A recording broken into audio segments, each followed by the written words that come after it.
Hello and welcome to another episode on the CyberSec Migrant. My name is Femi. I'm your host, and on this channel we talk about all things cybersecurity and immigrants from an immigrant lens. And today with me, I've got two guests, so we're going to be having a huge conversation talking about the cybersecurity industry and cybersecurity awareness. And for those who, in case you don't know, if you're watching this at a later time, we are actually recording this during Cybersecurity Awareness Month, which explains why there's a lot of focus on that. If you're new to the channel, welcome. Thank you for viewing our channel. We hope you would consider subscribing. And if you're a returning subscriber, thank you for watching another one of our videos. So my guest for today, I've got two guests today. One of them is a returning guest who has been here before. I previously had an episode where I spoke with Harsh Modi. We spoke about the penetration testing industry and how the world of ethical hacking. And if you want to be one, I'm going to put a link up here in the description so that you can actually go back and watch that episode if you want to. But my other guest for today is Edward Pereira. Edward Pereira is somebody I hold in high regard, high esteem. He is the CEO and VCCO practice lead of Carmel Info Risk Consulting, and he's an industry veteran of over 18 years in information security, risk, governance, compliance, and privacy, with an additional 15 years in auditing, business planning, IT project management, and he also founded one of the world's first software as a service SaaS services for meetings and conventions industry in 1997. As an enterprise cybersecurity director at two public companies, Edward founded the cybersecurity function at each, leading one of them to his first PCI Level 2 compliance certification. And later, as a VCSO, he led a large national retail chain to its first PCI Level 2 certification.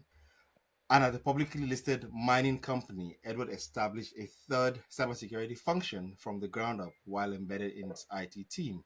He's also led two technology startups to their first SOC 2 certifications. He's also applied his information risk expertise to a breadth of industry sectors, including retail, tourism, technology, transportation, education, health, government, mining, financial services, cryptocurrency, and e commerce. And he's conversant with various regulations, including PCI DSS, BIPEDA, PIPA, GDPR, and SOC 2. He is a past president of ISACA Vancouver, and he's also served in other board positions for over 12 consecutive years. And most notably, he was known as an early community builder for the Vancouver cybersecurity scene, and he co-founded the award-winning BC Aware Campaign Sector Days, an executive series night which brings together CIOs, CISOs, and CFOs to discuss cyber governance and risk annually. He's also authored two studies and related white papers commissioned by ISACA Vancouver and British Columbia Institute of Technology on the role of post-secondary institutions in BC cyber talent pipeline in 2016 and 2021. And in addition to that, he's a founding member of the government of BC's Provincial Security Advisory Council. He's an advisor to the Vancouver International Privacy and Security Summit, VIPSS, and is also a member of the CIO Association of Canada. He is an occasional cybersecurity presenter for CPA-BC's PD program and is also a recipient of the 2021 Distinguished Service Award from the CPA Association of BC. He also works with counterparts through various Pacific Northwest Cascadia associations. That is a very, very long list of accomplishments. That's someone who is well respected in the industry. And I want to say, Edward, thank you so much for coming on on the CyberSec Migrant today. We're glad to have you here. Thanks, Femi. Sorry for putting you through all that. It's I think we have to, like Harsh knows, we have to, give honor to where honor is due. And I know that, and Harsh and I have spoken about this, and we know that very well as ISACA Vancouver members. ISACA Vancouver wouldn't be where it is today without your efforts and all the work you've done in the past. So you are the giants whose shoulders we stand on today. So thank you for all you've Oh, done. Yes. Or like they say in the military, thank you for your service.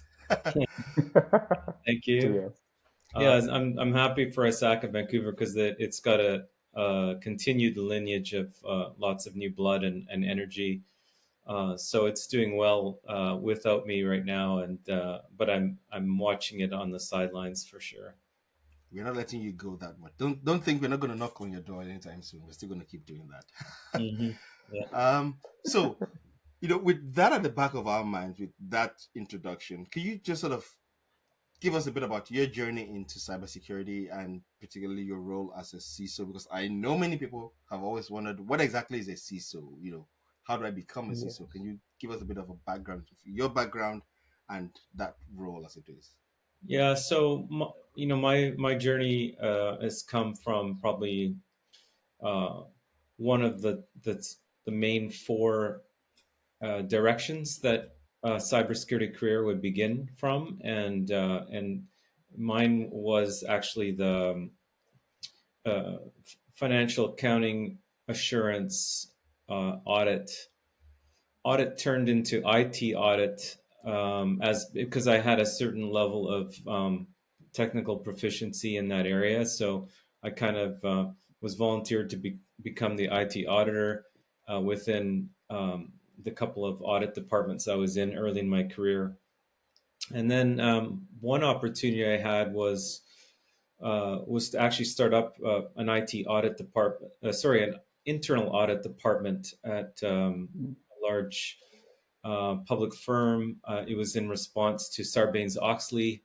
Um, so back in the day, legislation, Sarbanes-Oxley legislation was all about internal controls and documenting them and all that kind of stuff. And of course, some of those controls are IT related.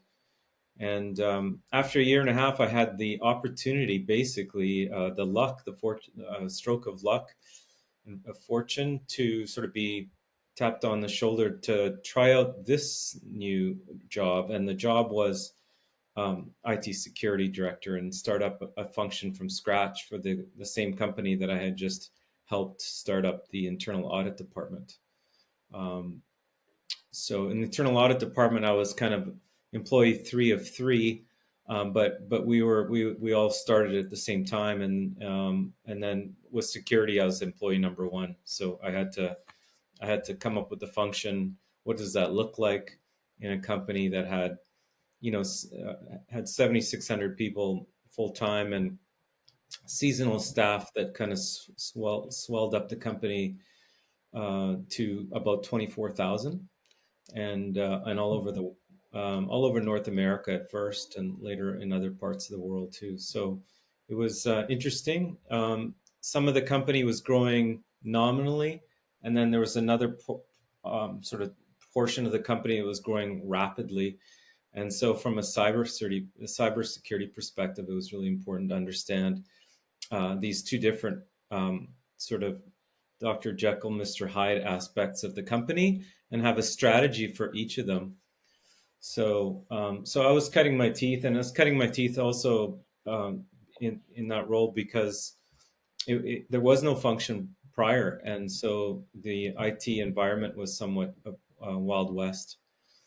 And so yeah, so I jumped in, kind of halfway through my career, but I never looked back. It was just too fun. That's great. That's great. Fantastic. Yeah. And I know it's always a challenge, particularly with IT departments. And the last 15 years, I think, have been probably one of the most rapid in terms of advancements in our industry. Yes. And you can't close your eyes because there's something new every 6 months. I think people are still coming to grips with ChatGPT 3, and now ChatGPT 4 is out, and Bard and all of that. I Yeah. had a conversation recently with Mary Carmichael, and we spoke about generative AI. If you want to watch that, there's a card up here. You can watch that episode as well. Hmm. And I know that because of now, in the past, there used to be, that's the security department and this is the rest of the business. But these days, you can't have IT security in isolation. It's pretty much permeates every area of the business. So it's important for everyone in the business to be IT aware, if I could put it that way. So That's right. why did you decide to, I'm assuming with all this background and all this experience, why did you decide to specialize in cybersecurity awareness? Um, well, it's fairly evident that it's a people process technology environment when it comes to cyber, and the people side. Um, there's always been the phishing education part, and that's evolved significantly with the help of some fairly sophisticated security awareness content providers. and platform providers. Um, what's always struggled is security awareness at the high level. Those the high level concepts with the high level audience, not the user at the workplace or at the workstation, but literally the executives. In the late 2000s, to give them a sense that this is a risk, it's a business risk, and it can be significant enough that it be on your plate. And probably one of the first significant breaches was probably the TJ Maxx around 2007, and Yes. it took until probably the Target um, um, breach in around 2013, which had just followed on the heels of the Sony Entertainment breach 2011.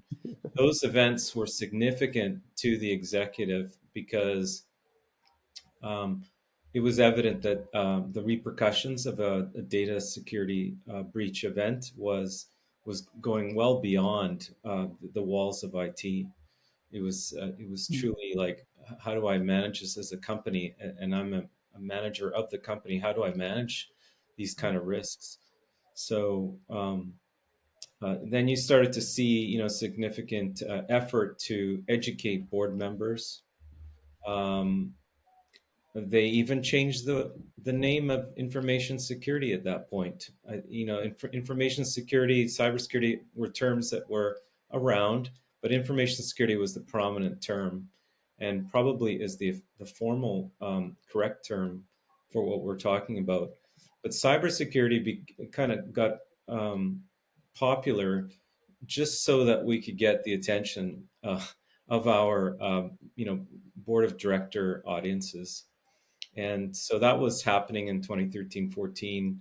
Um, the national associations of board directors were educating staff, educating members on cybersecurity for the first time. So it was finally getting to that level, and that's what's interesting to me, is actually awareness at higher levels than just the phishing workstation level, which is constant and barely changes over time. The risks are significant, but the concepts are, be careful, think before you click. That the concept in general has not really changed in 15 years.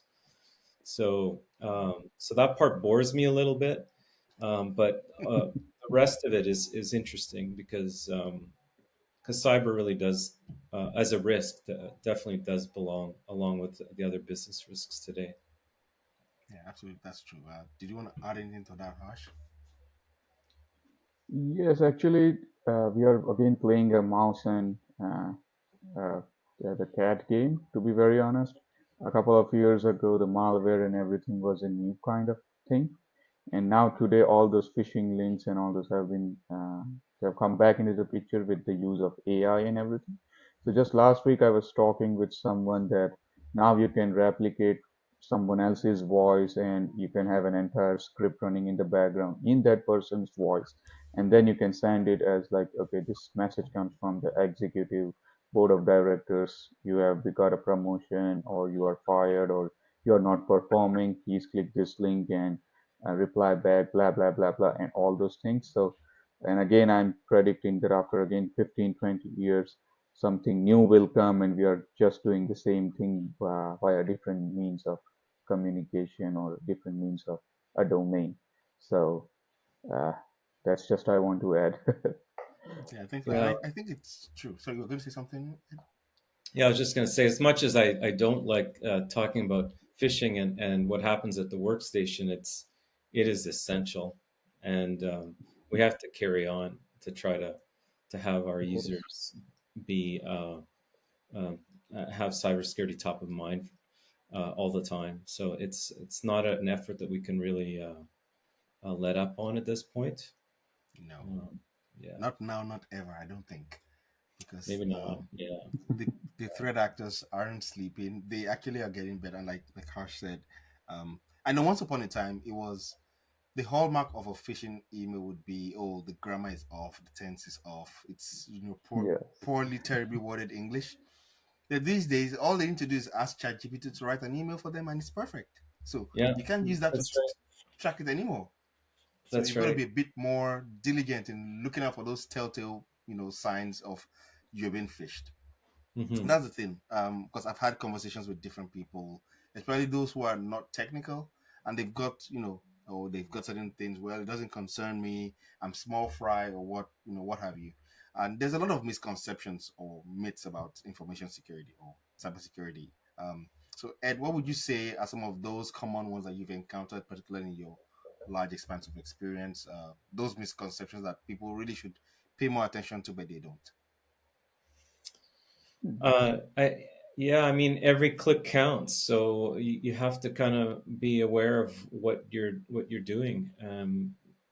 Uh, I personally like talking about the business email compromises because those have been changing over the years, but um, there's always two factors in every business email compromise that people need to keep in mind when they're looking at the body of the email.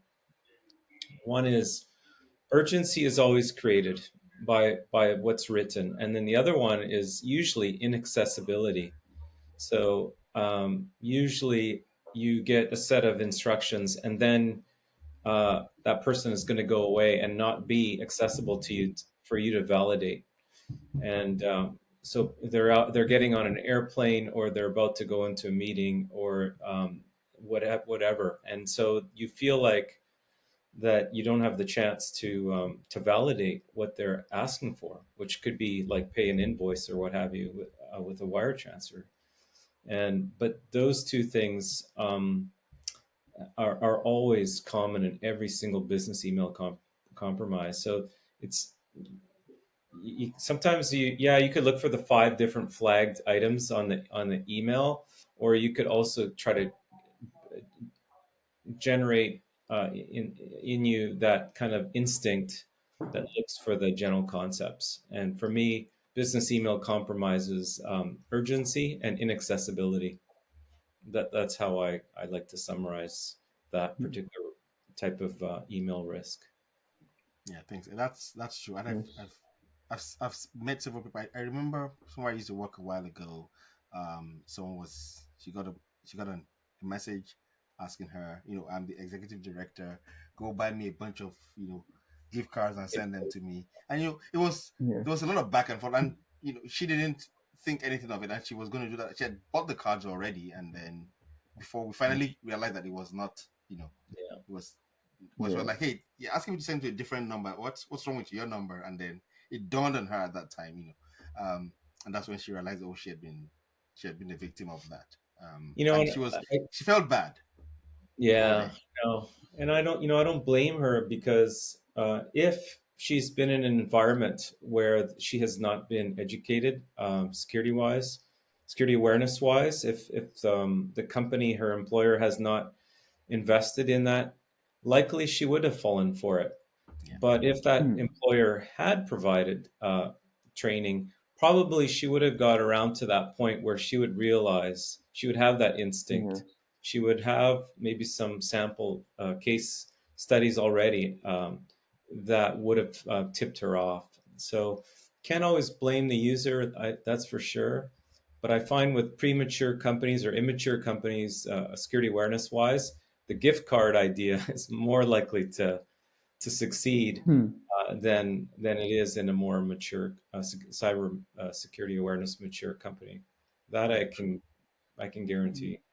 Yeah, maturity levels will definitely make a difference. It does, That's for and it sure. takes a lot of work. It takes time, but it raises the boats for everybody. So Now, from this is for you, Hash. From an offensive view of things, and I know many lay people, many non-nerds, when you mention the words, CEH or ethical hacker or pen testing or VA, they're like, what exactly does that mean? So do you see those kind of misconceptions, those myths, do they actually come up in your own, your own side of the forest a lot, or what do you see on your own side? Yes, so on our side, like there is something we call it as a purple engagement or a red team simulation, where we kind of check how the, as Edward already mentioned, the maturity level of the employees.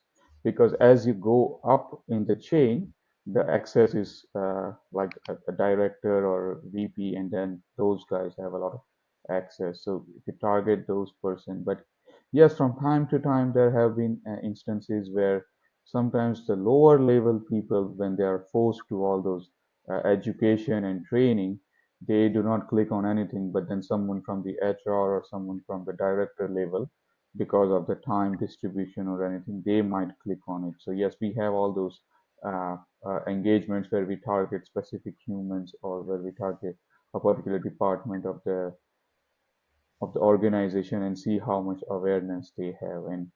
And there is a lot of other techniques where you can scrape emails from OSINT techniques to get emails and all those stuff, and then we you can also get emails if a person has left the organization, but the email ID is still active, or that it's still there in the database, but not so from the scheming techniques that we use. So yes, a lot of people fall for it, but I think regular training is what is recommended, like every twice or thrice a month.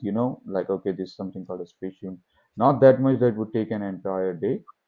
Slowly and steadily, I think our company can win this race, but yes, and it is necessary because I think one mistake can compromise. We have seen like from last 2 years, Uber and LastPass and all those things where they had all those uh, people who were very good in security, but the human factor is always vulnerable. So Yeah. yes, Mm-hmm. Like I was telling someone recently, I said the human factor is both your weakest and your strongest link in that cybersecurity chain. yes, Yeah, it Um, it's really like a is. coin.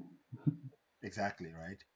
It's Mm. like a And coin. it was an example of the SolarWinds attack a couple of years ago. It had been Yes, happening for yes, months, and their yes. system didn't. Well, none of their system didn't detect it, but it required that human to actually go in and look at it and say, "Hey, something looks off," and Mm-hmm. then they realized what had happened.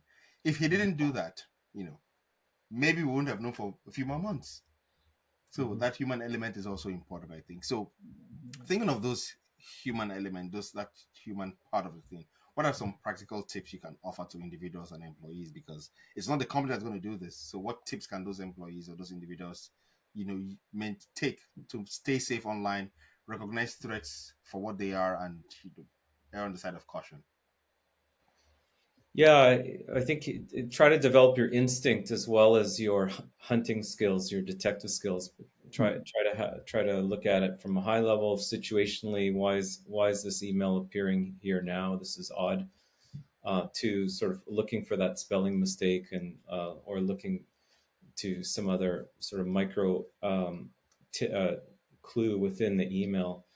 Try to develop the overall instinct to not click before not yeah not click before you've kind of thought it out. I think the other one too is like teach cybersecurity to your family.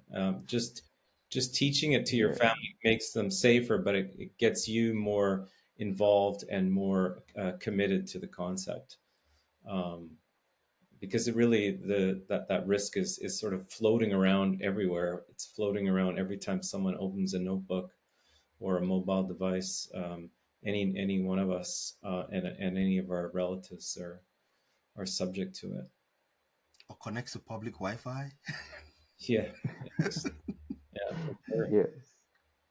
Okay, Yeah. so now, Harsh, I'm going to ask you this because I know that because you and I have had this conversation several times. What are some of Okay. those trends that you are observing? What are those developments you're seeing in that are changing the cybersecurity landscape as we go?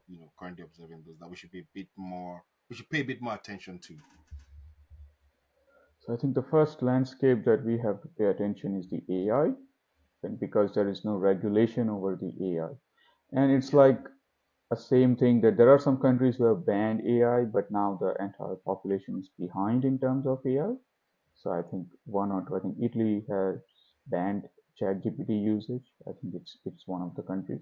But then the entire population doesn't have access to the most advanced tools of humanity. in the human in the human era.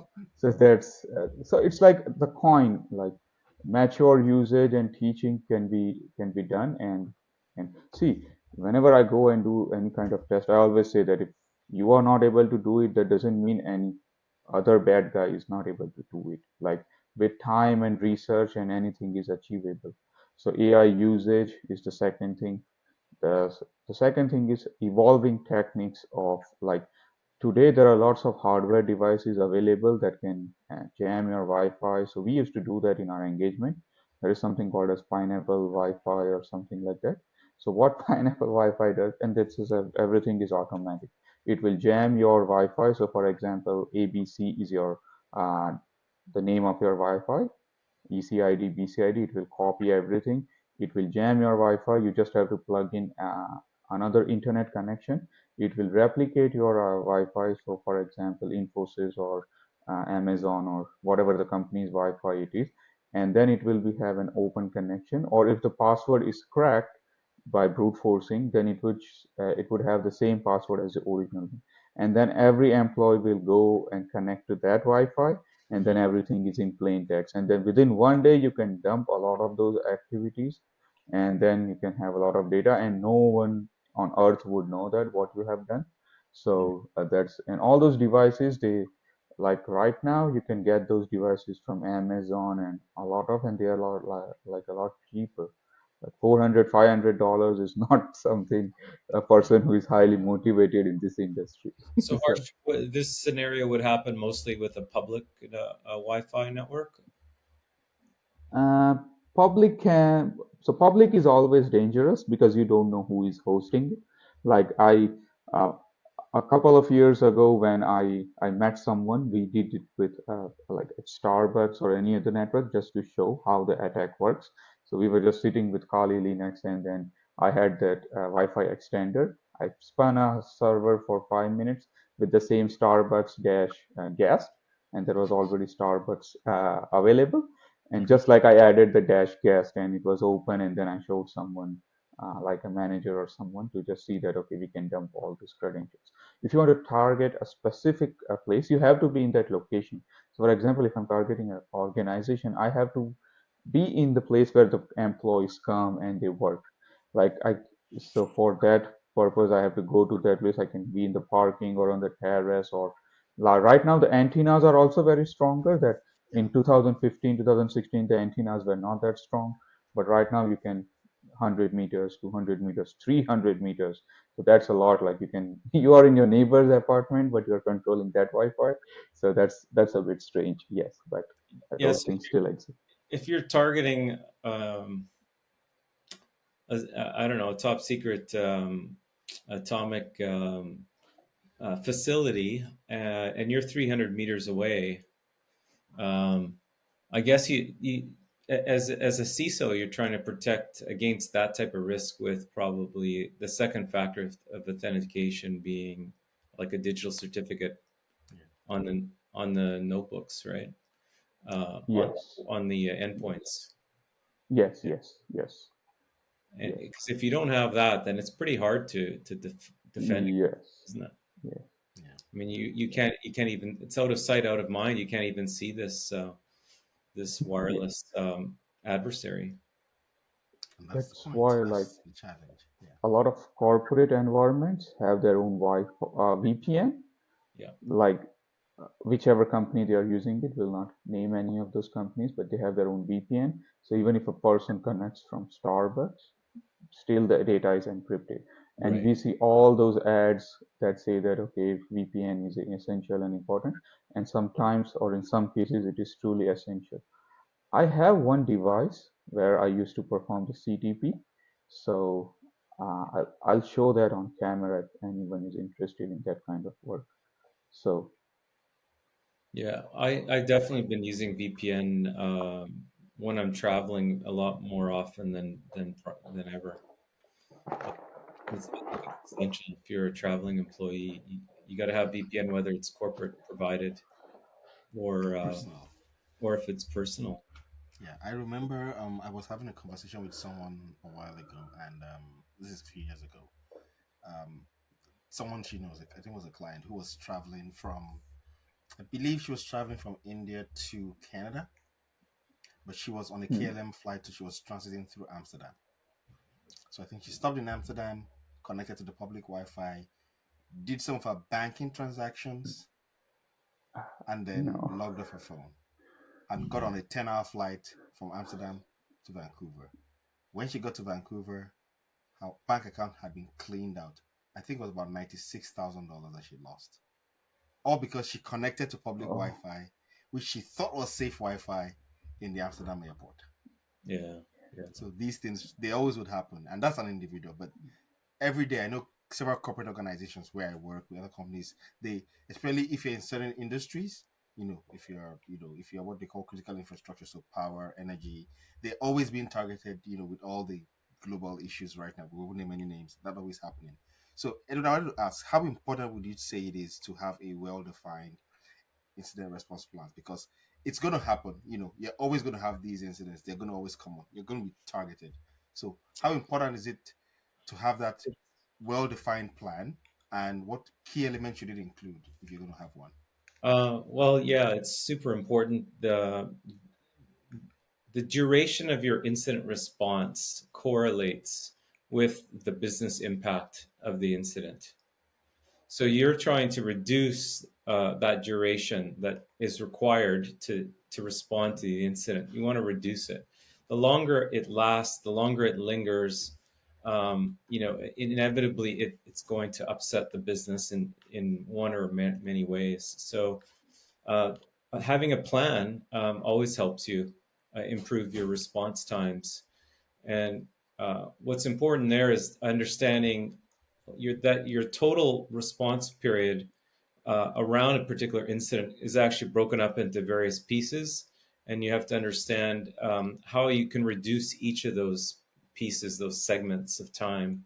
So everything from the time between that the adversary is in to the time that they uh, are detected, and time from detection to actually doing something about it, Yeah. and then actually isolating it, and then actually eradicating it. All of those segments, and there's more than that, but those segments alone, if you could focus on each of those segments separately and improve each of those with either more training or more procedures, tabletop exercises, better technology to detect each of those segments, if they can each be improved, then your overall impact on the business is reduced. So the incident response plan, yeah, it should have severity. It should understand what you do depending on the severity of the security incident. It should have a well-defined incident command structure that hmm. someone is taking over. It may not be the same person uh, that's running the team when there isn't an incident. Um, there should be clear understanding around who contacts anyone outside the company. That's usually designated individuals. Emergency contact list, Hmm. and that should Yes. be handy and dandy, including all your vendors. Yeah. And then one of the most important things ultimately is a post incident review and the lessons learned. If you can't prevent that from that particular event from happening again, then you haven't really learned from the experience. You haven't modified Not at all. your Mhm. architecture, your posture, and you need to do that because they always come back. If the adversary came in and had a fairly pleasurable time at uh, you know uh, breaching your defenses, they'll try it again Of because course. you Certainly. know because they'd rather go Mhm. after easy targets than hard targets. So they're going to try to go after you again. Mhm. So, anyways, that's very brief, overarching view, but those are the key points in my view. Yeah, that's good. Harsh, do you want to add anything to that? Yes, means it is better to be prepared for anything and rather to be under the impression that, oh no, we have everything done, like pen testing, ISO. blah blah blah, all those things. And then because then you're a complete state of misery. And like I have seen a lot of companies saying that, oh, we have never been breached, and then they find out that, oh, they have been breached, and it's so late that it doesn't matter. Like now everything is done. Everything is done. So everything should be there on either on paper or like people also do kind of this simulation thing that, okay, if today I am breached, what are my best options, what I have to do. And a lot of organizations don't understand that you also have to report the breach within 7 or 10 days. Otherwise you are with the stock market, there is something that you are there is a particular word I don't remember, I'm not from the financial background, but then you are it is illegal not to report because the stock values can go down, and so you're tampering with that kind of information. So, and yes, and coming back to the point of our conversation, so I don't know whether this is visible or not, but this is not the strongest alpha card, but this is a Wi-Fi extender that I have with Just me. USB-A. And Just plug it yes, in. so basically, this is not the most powerful because it is 2, 3 years old. But if I plug it in, then I have the like my neighbors and my right side neighbors and my left side neighbors. And I live in a, like a bungalow, so there's like 300 meters itself. Uh, if I consider my driveway 100 meters and all those calculations. So yes, I have access to a wide area of network, and this is not the strongest. If you go to the government or the military tech level, then probably I don't know what's the size is, but this is like uh, this comes under $50 on Amazon. This is an Alpha 1 card and it has monitor mode and everything enabled. So you can create your fake Wi-Fi. Anyone can connect to that Wi-Fi, and you provide that internet via the cable, like an Ethernet cable, and then it directs to this. So anyone who is coming like, oh yes, I have free Wi-Fi, I'm using it, but no, that's a serious red flag. So nothing is free. Like a lot of these phishing emails, everything is a scam. And like if you are not paying, then your data is paying. That's kind of the Mm-hmm. two sentences that I usually see in a business. That if it's available, or if, if you are not consuming, then Yeah, the one you being are consumed. Product. Yeah. yes, you are being consumed. Yes, yes, Yeah, the Yeah. product. If you're not paying, you're the product being sold. So I while think I while yes, you're, yes, while yes. you're on to phrases harsh, just to circle back to the incident response plan, the it's a classic example of if you fail to plan, then plan to plan to fail. fail. That's Yes, that yes, really sums up the perfect. whole reasoning behind having a cyber incident response plan. So it's absolutely important. I'm just going to digress a little bit here because we've spoken so much about cybersecurity, its importance for awareness, and I know. And I was having a conversation recently with Anthony Green. There's going to be a card up here as well for that, and we were having a conversation talking about the lack of talent. How you go online and you see all these articles that say there's a 3.5 million job gap between in the cybersecurity industry and all of that. What's your take on that? Is that a true picture, or does it have different shades of gray in between there? And what would your advice be for anyone who is an aspiring cybersecurity professional who would love to get into the industry, love to advance their careers, maybe become a CISO like yourself one day? What would you say? Yeah, I I mean I do feel there is a deficit in talent, but I also feel that the employers as a whole have been slow to develop the right positions to bring in new people. So even if these people are not on the outside of the company, imagine that there was literally nobody available on the outside of the company, so they had to look inward. Um, they really have been slow to create the position within the company that they could attract someone from another field and bet on them. And so basically that cybersecurity analyst or cybersecurity um, uh, entry level position. And it could be a number of things. I mean, the neat thing about cybersecurity is it could be a communications expert that comes on your team. They were on the communications team, and now they're going to be part of the cybersecurity awareness effort.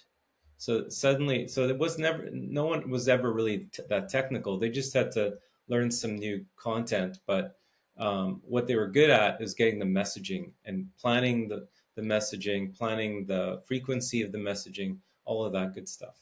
So I think the challenge is employers need more help in creating the right positions that that are going to attract more people, and that they can feel comfortable in betting on more people. Because otherwise, they don't want to spend the money on cybersecurity. But the reality is, and I'll give you an example. Like this last 10 years or so, a lot of money has been spent on on technology, security technology. We know that, and what does technology do in this realm? In almost every realm, but especially in this realm, it generates data. And there really has, I mean, AI is going to change that here in the next few years. But in the last 10 years, data was generated by security technology, and there was no one to look at it. There wasn't enough inference, enough analysis of the data that was created, not on a proportional basis in any way, any which way. So I think Hmm. what was missing and what has been missing is that cybersecurity analyst position, that even it's a junior analyst position, they would make better use of the data of that technology investment. Plus, they would most likely be the best role for someone who's outside the company and has gone through their education, have obtained their master's in cybersecurity or their certificate CompTIA plus, and they're trying to get into the business. Well, they're looking for that entry level cybersecurity position, and there's not been enough of those. So what I've noticed in the last 5 years is actually that there's been a real growth in directors of cybersecurity, and even information security manager. Well, that's great, but where's all those? How are all those positions going to get filled? They're going to have to probably be like me, where they're coming from outside of cyber and entering because they have some other strengths like an audit background or management, general management. Um, but ideally, what you'd want is you'd want to be building up lower down and then evolving those folks and having them uh, take positions higher up within the organization with already a technical grounding.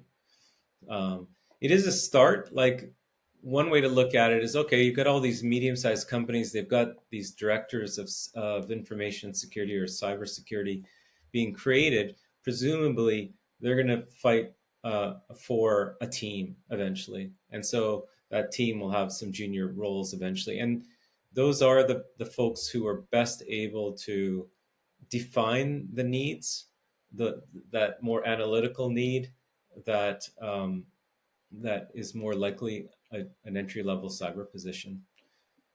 If that person doesn't enter the workforce, if that director of cybersecurity is not created, then what you've what you've got is you've got some stakeholders that may not know the situation quite as well. So you might have some IT managers and you might have some HR folks who think some kind of cyber function is going to get covered off by a director of cybersecurity, but they don't realize that they could also have a cyber specialist in the IT support area that focuses rather not on picking up phone calls, but focuses on alerts that are coming from some of these security technologies that have been purchased, right?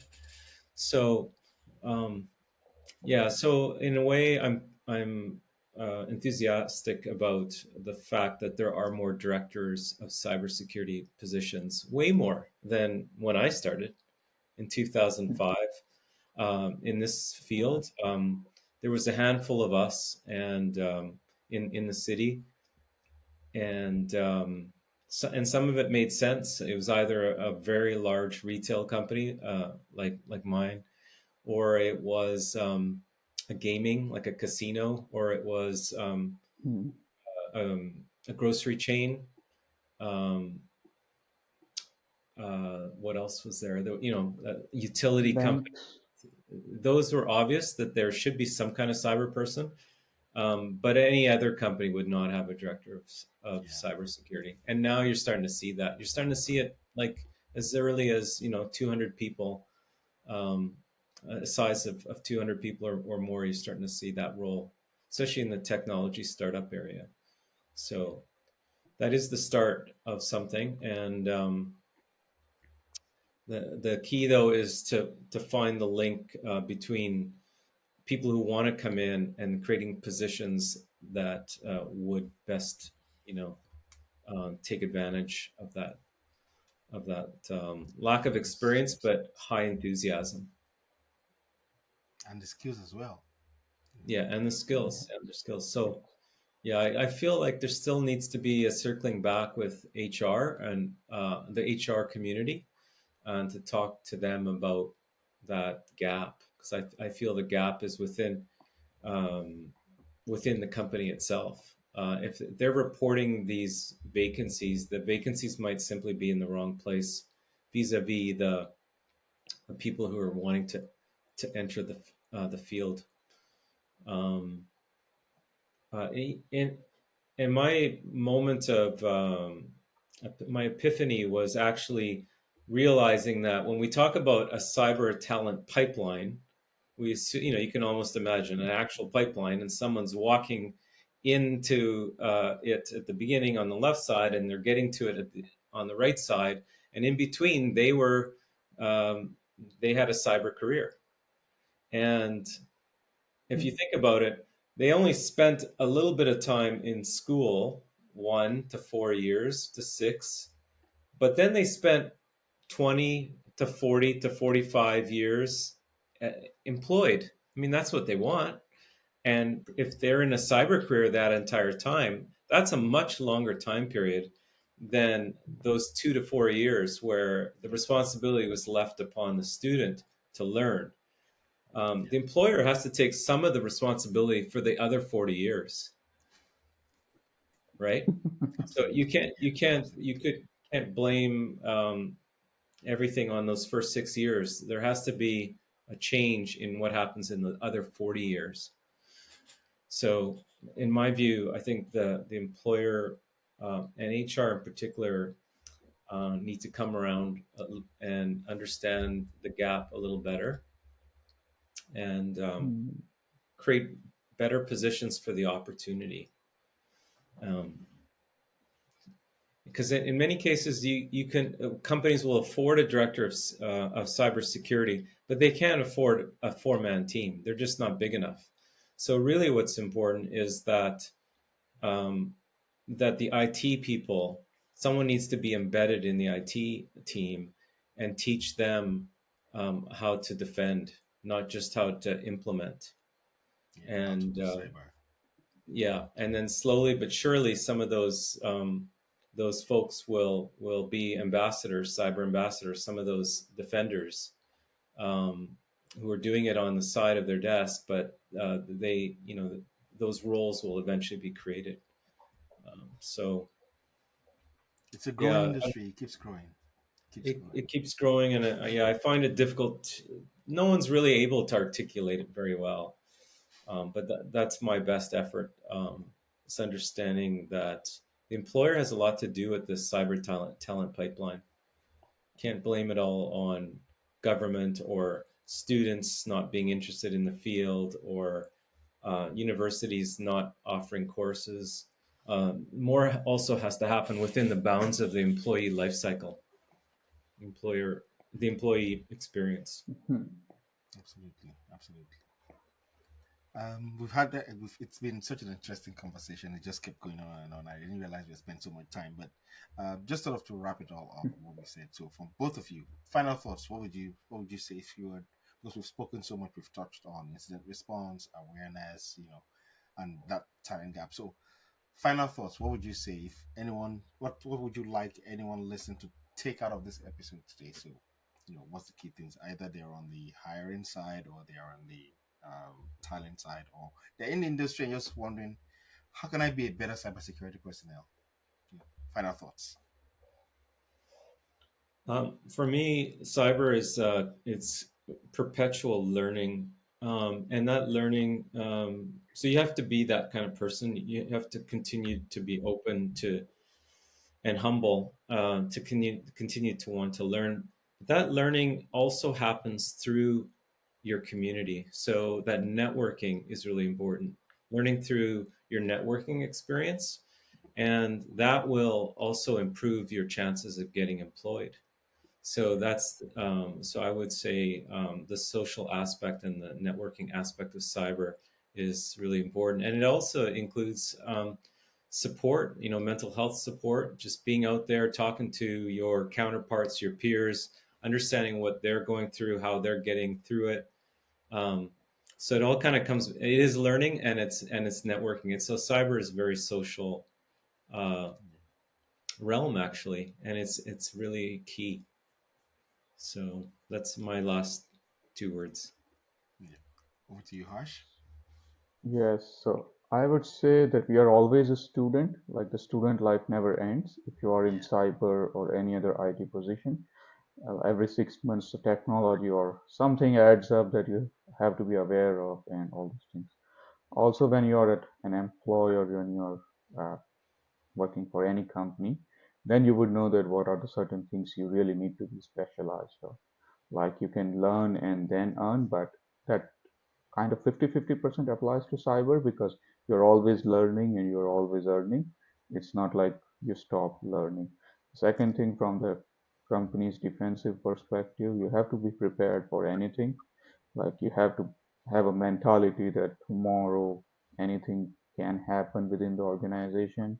The human factor, vulnerability assessment, anything, pen testing, red team, all those aspects, anything can happen. How am I going to defend it, or how am I going to resolve those issues for the benefit of the company, or like for the reputation of the company? That's the third. Final thing, it's a fun industry. Like it's not boring, it's not monotonous. Every day there is a new challenge, and that's what I like. And yes, community is a good thing to learn and stuff, because you meet 7 people who are in cybersecurity but on different domains. Like I met people like from who are in GRC. I also met someone who is doing podcast. So and then I came onto his podcast.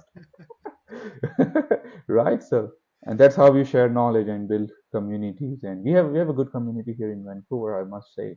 Yeah. So those are my final thoughts.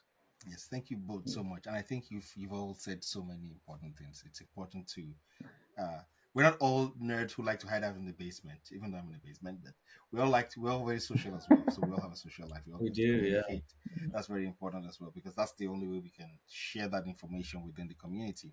Um, and just one thing I'm going to summarize from all what we said today is it's important for companies to have the mindset that what happens when we get breached, not if you get breached, but when.